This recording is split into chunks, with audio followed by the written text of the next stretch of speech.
Natutuwa kami kasi may representation ng Galing eh. ng journey ng bawat P-pop. Natutuwa po kami kasi pinapakita din yung mga backstage, yung mga off-cam na moments na hindi nakikita ng mga tao. Kasi usually, yung mga tao nakikita lang nila is all the glamour, yung nasa harap ng camera, mga smiles, rainbows, golds and everything, all the good things. Dito naman sa series na to, pinapakita din yung kung ano yung mga struggles, ano yung mga palitan ng like mga trainings, mga conflicts na napagdadaanan ng mga P-pop trainees and aspiring P-pop idols. So, natutuwa kami kasi may representation Galing eh. ng journey ng bawat P-pop.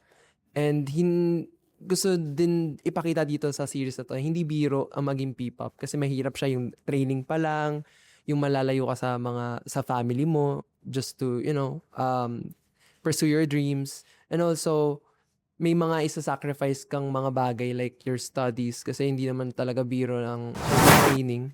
It demands a lot of time and effort.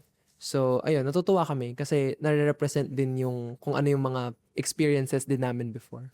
And actually, it's a good thing rin na nabigyan ng platform na ipakilala pa yung P-pop sa mga hindi pa aware sa P-pop by having this primetime show.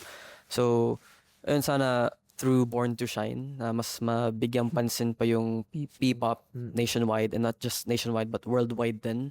So, if hindi nyo pa alam ang P-pop, panoorin nyo yung Born to Shine, and yun, pakinggan nyo, just give P-pop a chance. Pakinggan nyo yung mga iba't ibang groups and yung mga songs na magkikater sa inyo. Good show, VR! Vision! This is C13. Sam? This is Friends.